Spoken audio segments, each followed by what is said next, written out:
എറണാകുളം വാഴക്കുളത്ത് കുടിയൊഴിപ്പിക്കൽ നടപടികൾക്കായി deputy collector സ്ഥലത്തെത്തി. വൻ പോലീസ് സന്നാഹം ഉണ്ട് സ്ഥലത്ത്. നാട്ടുകാർ മുദ്രാവാക്യം വിളിച്ച് പ്രതിഷേധിക്കുകയാണ്. സൈഫുന്നിസ അലിയാർ നൽകും വിവരങ്ങൾ. സൈഫുന്നിസ, എന്താണ് നിലവിലെ സാഹചര്യം?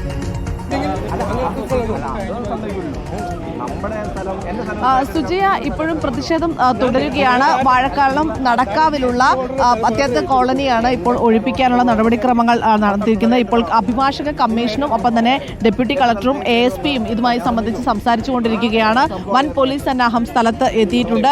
ഇത് 7ാം തവണയാണ് ഇവിടെ ഈ കുടിയൊഴിപ്പിക്കൽ നടപടികളുടെ ഭാഗമായി അഭിഭാഷക കമ്മീഷൻ എത്തുന്നതെന്നാണ് അഭിഭാഷക കമ്മീഷൻ പറയുന്നത്. പക്ഷേ ഈ നാട്ടുകാർ ചിലർ ഇപ്പോൾ ഡെപ്യൂട്ടി കളക്ടർക്ക് പരാതിയും നൽകിയിട്ടുണ്ട്. അത് പരാതിയിൽ പറയുന്ന പ്രധാനപ്പെട്ട കാരണം എന്ന് പറയുന്നത് ഈ കുടി ഒഴിപ്പിക്കുന്നതിന്റെ ഭാഗമായി അങ്ങനെ ഒരു കോടതി ഉത്തരവ് നടപ്പാക്കിയിട്ടുണ്ടെങ്കിൽ അതിന്റെ ഭാഗമായ ഒരു വിധത്തിലുള്ള നോട്ടീസും തങ്ങൾക്ക് ലഭിച്ചിട്ടില്ല എന്നുള്ളതാണ്.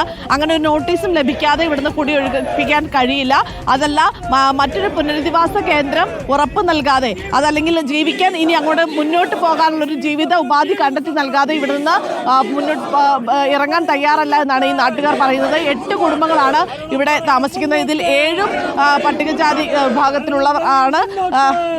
ഈ സമരം ഇന്നിപ്പോൾ ഇവർ കുടിയൊഴിപ്പിക്കാൻ വരികയാണ്. ഏത് രീതിയിൽ പ്രതിഷേധിക്കുകയാണ്? ഞങ്ങളെ അവരെ കടുത്തൂല, ഞങ്ങൾ പ്രതിഷേധിക്കുകയാണ്. ശക്തിയായ പ്രതിഷേധം കേട്ടോ. ഇപ്പോൾ കോടതി ഉത്തരവ് നടപ്പാക്കാനാണ് വന്നിരിക്കുന്നത്. നടപ്പാക്കുന്നത് ഞങ്ങളെതിരല്ല, പക്ഷെ അതിന് ആവശ്യമായ നിയമ നടപടികൾ സ്വീകരിക്കണം. ഇവനെ അളന്ന് തിരിക്കാൻ വരുമ്പോൾ തൊട്ടടുത്തുള്ള അയൽക്കാർക്ക് നോട്ടീസ് കൊടുക്കണം. അതെല്ലാം കോടതി വിധിക്കകത്തുണ്ട്. ആ കോടതി വിധിയൊന്നും അംഗീകരിക്കാതെ കമ്മീഷണറുടെ ഇഷ്ടപ്രകാരം കാര്യങ്ങൾ കൈകാര്യം ചെയ്യുന്നതാണ്. ഇത് കമ്മീഷണർ പ്രതിഭാഗം വക്കീലായി തന്നെ പ്രവർത്തിക്കുകയാണ്. അതിനെതിരാണ് ഞങ്ങൾ. ഒരു നോട്ടീസ് നൽകിയിട്ടില്ല, ആർക്കും കൊടുത്തിട്ടില്ല. ഇല്ല, ഇതിന്റെ തൊട്ടടുത്തുള്ള പരിസരത്തുള്ളവർക്ക് ആർക്കും നോട്ടീസ് കൊടുത്തിട്ടുണ്ട്. ആ നോട്ടീസ് കൊടുക്കാതെ അളക്കാൻ പാടില്ല എന്നുള്ളതാണ് ഞങ്ങളുടെ അഭിപ്രായം. അത് കോടതിയുടെ വിധിയുണ്ട്. കോടതിയുടെ വിധി പറഞ്ഞിട്ടുണ്ട് അയൽവക്കത്തുള്ള അല്ലെങ്കിൽ പരിസരത്തുള്ള ഭൂവുടമകൾക്ക് ഇതിന്റെ നോട്ടീസ് കൊടുത്തതിന് ശേഷം വേണം.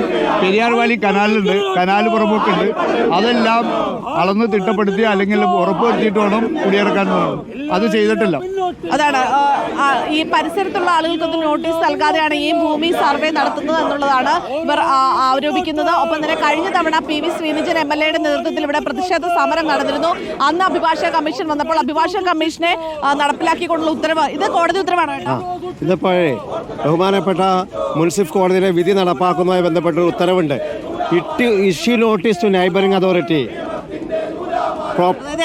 സർവേകൾ നടത്തണമെങ്കിൽ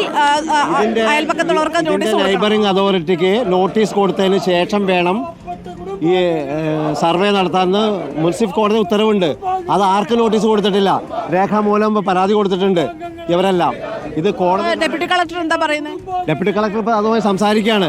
നെയ്ബറിംഗ് അതോറിറ്റിക്ക് നോട്ടീസ് കൊടുത്തതിന് ശേഷം വേണം അളവ് നടപടികൾ പൂർത്തീകരിക്കാനെന്ന് കോടതി ഉത്തരവുണ്ട്. അത് ലംഘിച്ചാണ് ഇപ്പോൾ കമ്മീഷൻ വന്നിരിക്കുന്നത്. അതിപ്പോൾ ഞങ്ങൾ പരാതി കൊടുത്തിട്ടുണ്ട്. അതുകൂടാതെ മറ്റൊരു പുതിയൊരു കാര്യം എന്ന് വെച്ചാൽ സുപ്രീം കോടതിയിൽ ഇതുമായി ബന്ധപ്പെട്ട് 2 പേര് ഹർജി കൊടുത്തിട്ടുണ്ട്.